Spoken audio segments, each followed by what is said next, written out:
तुम्ही जर पाहिलं असेल की शेड्यूल 10चा डिस्क्वालिफिकेशन हा पिटिशन ज्यांच्या विरोधात आहे त्यांनीच निर्णय देणं अपेक्षित आहे आणि जर त्यांच्यावरती जर असा जर डिस्क्वालिफिकेशन जर आपण टाकलं असेल तर ते निर्णय घेऊ शकतील का ही कुशंका आहे. म्हणजे अनेक वेळा असा वाद तयार केला जातोय की आम्ही काहीतरी नवीन बोलतोय असं नाही. या व्यतिरिक्त पण उद्धव बाळासाहेब ठाकरे आणि विशेषतः आमच्या गटाच्या माध्यमातून अजून 2 विधान परिषदचे सदस्य ह्यांच्यावरती पण देखील अपात्रतेची आपण नोटीस दिलेली आहे आणि ती नोटीस कोणी त्याला डिसाईड करावी की ज्या सभापती पदावरती आहेत त्यांनी तो डिसिजन घ्यावा. पण मुळामध्ये त्यांच्या विरुद्धच डिस्क्वालिफिकेशन असेल तर त्यांना तो अधिकार आहे की नाही हा एक भाग आहे. तांत्रिक दृष्टिकोनातून असंही होऊ शकतो की हा एकदा जर झाल्यानंतर डिस्क्वालिफिकेशन झाल्यानंतर ते लगेच घ्यायची गरज आहे असंच नाही, त्याला वेळी घालू शकतात. पण काल सन्मान्य जयंत पाटील साहेबांनी जो मुद्दा मांडला की ज्यावेळी एकांनी पक्षांतर करण्याची भूमिका घेतल्यानंतर सभापती पद हा पक्षाशी संबंध नसतो, मग अशावेळी हा संपूर्ण जो कारभार जो आहे किंवा जे विधिमंडळाचा जो कामकाज आहे ते चालू शकतील का.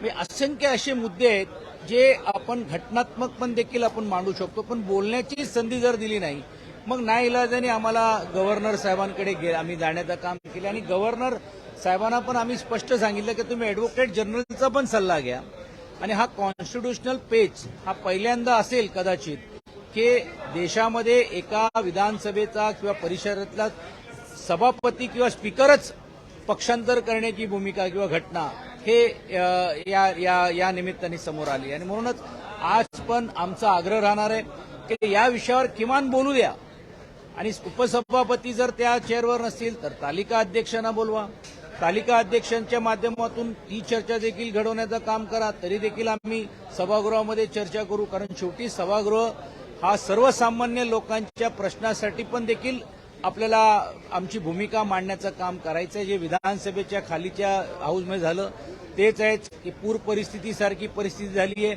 आज 2 पाऊस झाल्यामुळे आणि विशेषतः ज्या एकंदरीत भ्रष्टाचार करण्याचे जे आरोप काही लोकांवरती होत आहेत, मग बियाणीच्या प्रकरणाच्या बाबतीत असेल, असंख्य प्रश्न कायदा सुव्यवस्थेच्या माध्यमातून देखील विधान परिषदेमध्ये आम्हाला मांडायचं आहे आणि म्हणून हा सभागृह चालवावं अशी आमच्या बाजूनी आमची इच्छा आहे.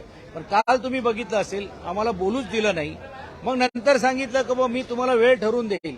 आज आम्ही वाट बघू की या विषयावरती ते काय वेळ ठरवून देत आहेत आणि त्यांनी जर वेळ ठरवून दिली तर आम्ही निश्चितपणे चर्चा करू. अर्थात 10 वाजता आम्ही सर्व पक्षातली लोक बसणार आहोत आणि रणनीती करणार आहोत. पण आमची स्पष्ट भूमिका आहे की चर्चा या विषयावरती त्यांनी करण्यास आम्हाला संधी द्यावी. आम्ही चर्चा करायला तयार आहोत, हा सभागृह चालवायला तयार आहोत. पण फक्त मेजॉरिटीच्या जोरावरती जर आमचा आवाज बंद करण्याचं काम करणार असेल तर नाईलाजाने मग आम्हाला देखील उतरावं लागेल. विरोधी पक्षनेते अंबादास दानवे यांचं देखील पद आहे, ते जाऊ शकतं या सगळ्या कारणामुळे, कारण की तुम्ही सांगतात की ठाकरे गटातील 2 जण आहेत त्यांच्या देखील निलंबनाची मागणी केलेली आहे. आज संख्याबळावरती कोण किती काय हे आम्ही महाविकास आघाडी म्हणून बसण्याचं काम करू. तो एक स्ट्रॅटेजीचा भाग आहे की आमचे किती आहे सभासद, किती सभासद नाही आहे. आमची संख्या 9 वरती आहेत, काँग्रेसची पण तेवढीच आहेत. काही असे सपोर्टेड लोक सांगतायत की आम्हाला सपोर्ट करत, तसं आमच्याकडे पण तसे काही सपोर्ट करणारी पण देखील अपक्ष लोक पण आहेत. आणि मला असं वाटतं त्याच्यामध्ये न जाता आज तो मुद्दा आमच्या समोर नाही आहे, तो मुद्दा महाविकास आघाडीकडे गेले, कारण असं कुठचं ऑफिशियल फ्लोर ऑफ द हाऊसवरती पत्र नाहीये. ह्या ज्या मागण्या किंवा या चर्चा या बाहेर केल्या जात आहेत. पण मला असं वाटते महाविकास आघाडी म्हणून घेऊन आज तरी देखील त्या विषयावरती काही चर्चा नसल्यामुळे महत्वाचा विषय आहे की उपसभापतींच्या बद्दलचा असलेला आक्षेप जे जयंत पाटलांनी आणि विरोधी पक्ष नेत्यांनी उचललेला आहे त्याची चर्चा घडवावी. जयंत पाटील सोबत असतील का, कारण की काल आंदोलनामध्ये सहभागी दिसले नाही, त्यामुळे आज जयंत पाटील त्यांचा गट सोबत असेल का, कारण की काल शरद पवारांना अजित पवार जाऊन भेटलेले, त्यामुळे काल आणि आजच काल रात्री मला असं वाटते पत्रकार परिषदेच्या माध्यमातून जयंत पाटील साहेबांनी आपली भूमिका स्पष्ट केलेली आणि माझ्या माहितीप्रमाणे आज आदरणीय पवार साहेब देखील बँगलोरला जात आहेत सर्व विरोधी पक्षामध्ये. तर मला असं वाटतं स्पष्ट भूमिका त्यांनी केलेली आहे, त्यांच्या पक्षांनी केलेली आहे आणि नजीकच्या काळामध्ये बँगलोरला गेल्यानंतर पण देखील सर्व पक्षीय बैठक झाल्यानंतर पण ते त्यांची भूमिका मांडतील. लोकशाही मराठी काल एक किरीट सोमय्या यांच्याबद्दलचा व्हिडिओ दाखवला आहे. त्या अत्यंत आक्षेपार्ह या ज्या गोष्टी आहेत आणि मी आताच येता येता वाचलं की स्वतः किरीट सोमय्याजींनी मागणी केलेली आहे की राज्याच्या गृहमंत्र्यांकडे की बाई हे सर्व गोष्टी तपासून तुम्ही पहा आणि म्हणून आम्ही अपेक्षा करतोय की त्यांच्या मागणीनुसार ही चौकशी व्हावी.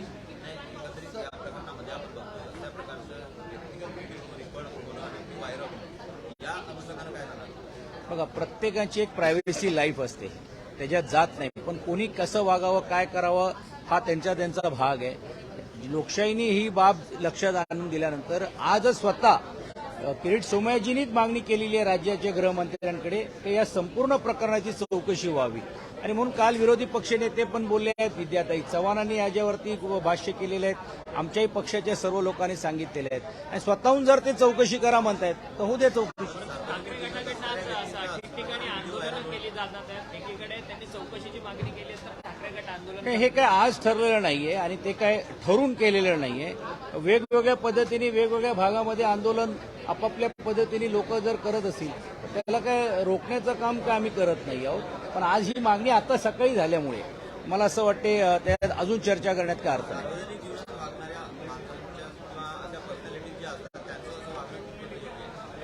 कसं आहे, मी जसं सांगितलं की प्रत्येकाची एक प्रायव्हेट लाईफ असते, प्रायव्हेट लाईफ आणि त्याच्यामध्ये करायचं. पण आता त्यांनी जर ह्याची ऑथेंटिसिटी जर प्रश्नचिन्ह केलेलं आहे तर आमचाही सर्वांचं म्हणणं आहे की बाबा एकदा होऊ द्या.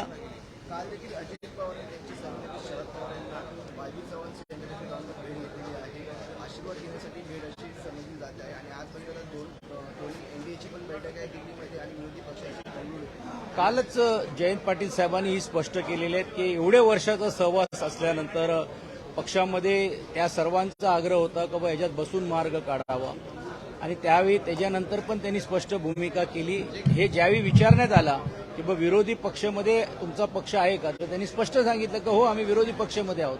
आणि तुम्ही पाहिलं असेल की विधिमंडळाच्या सचिवालयाला पण त्यांनी आमची बसण्याची व्यवस्था तुम्ही कुठे करणार आहात हेही त्यांनी सुस्पष्ट सांगितलं आणि काल तसं बसायला देखील काही प्रमुख लोक सुरुवात झालेली आहेत. आज देखील आपल्याला ते भूमिका स्पष्ट होईल आणि मला असं वाटते कोणी कोणाला भेटलं म्हणून घेऊन काय भूमिका झाली अशातला भाग नाही.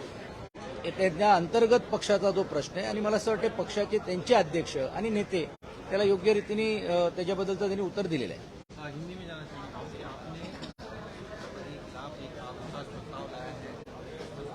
देखिए, उपसभापति के ऊपर प्रस्ताव लाने के पहले 2 लोगों को 10 शेड्यूल के माध्यम से विधान परिषद के सदस्य के ऊपर हमने नोटिस देने का काम किया है.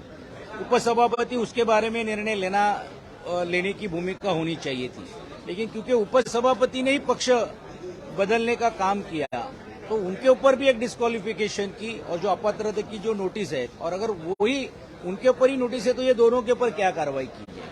कल हम सब ये चीजों को कॉन्स्टिट्यूशनल कायदे के तहत एक एक मुद्दे को हम रखना चाह रहे थे. हो सकता है वो मुद्दे में उनके तरफ से भी कोई भूमिका आ सकती थी, लेकिन हमको बात ही करने नहीं दिया गया. जयंत पाटिल जी ने बात करने की कोशिश की तो उनको नहीं बोलने दिया, विरोधी पक्ष को नहीं दिया. उल्टा उप मुख्यमंत्री जी को विषय भी पूरी की जानकारी हमने नहीं दी तो भी, लेकिन वो प्रिपेयर्ड होकर जैसे उन्होंने आकर ऐसा स्टेटमेंट रिकॉर्ड के ऊपर लाने का काम किया.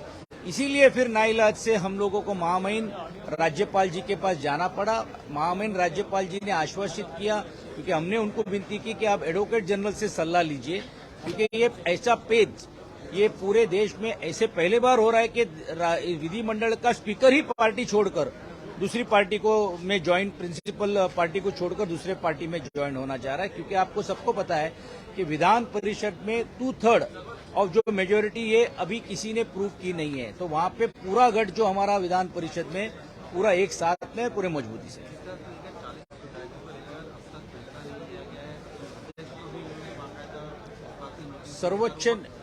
सर्वोच्च न्यायालय में भी हमने इसके बारे में पहल की है और मुझे लगता है कि आगे आने वाले 1-2 दिन में होगा.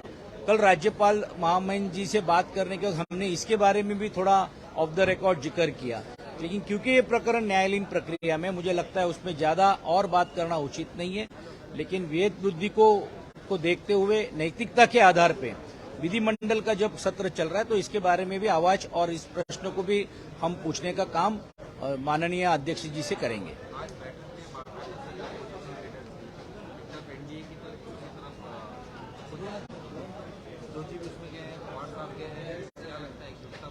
जरूर बनेगी। और आप देखिए कि गए 2 दिन से मंथन हो रहा है। 2 दिन से ये जो न आने वाले लोग, जो हमेशा हमेशा कहा जा रहा था कि ये आएंगे कि नहीं, ये आएंगे तो हम नहीं आएंगे, लेकिन आज सब लोग मिलकर वहां पे आ रहा है और उसका एक अच्छा नतीजा होगा कि एक मजबूत विपक्ष, हमेशा ये कहा जाता है कि 27 पार्टियों का विपक्ष है, पर हम आज आपने देखा होगा कि एनडीए की भी है। और कल मैं नड्डा जी की एक प्रेस स्टेटमेंट देख रहा था, 38 एनडीए में अभी सहभागी हो गए। यानी गए 5 साल में एनडीए जो कम हो रहा था उसको बढ़ा कर किस तरह से लाने की कोशिश आज एनडीए के माध्यम से हो रही है, देख रही है। तो 38 विरुद्ध 27 की लड़ाई होने वाली है। इसीलिए कभी कभी ये ऐसा जताया जाता है कि 27 लोग एक साथ आकर बीजेपी से लड़ रहे हैं। बीजेपी प्रमुख है, लेकिन उनके एनडीए की घटक अगर हम देखेंगे तो ये लड़ाई विपक्ष की एक मजबूती से देने की जरूरत है। और आज ये बहुत अच्छी बात है, आज का ये पूरे भारत के इतिहास में एक अच्छा दिन है कि इतने सारे विपक्ष साथ में आ जा रहे हैं। मैंने इसके पहले ही इसके बारे में स्पष्ट कहा, क्योंकि आज ही खुद किरीट सोमैया जी ने राज्य के गृह मंत्री जी से अपील की है और मांग की है कि वो इसकी चौकसी करे। वो खुद ही कह रहे हैं कि अगर इसकी चौकसी करे तो मुझे लगता है कि उसमें जल्द से जल्द निर्णय और सच क्या है और क्या है वो लोगों में आना चाहिए। चला, धन्यवाद। दोन प्रश्न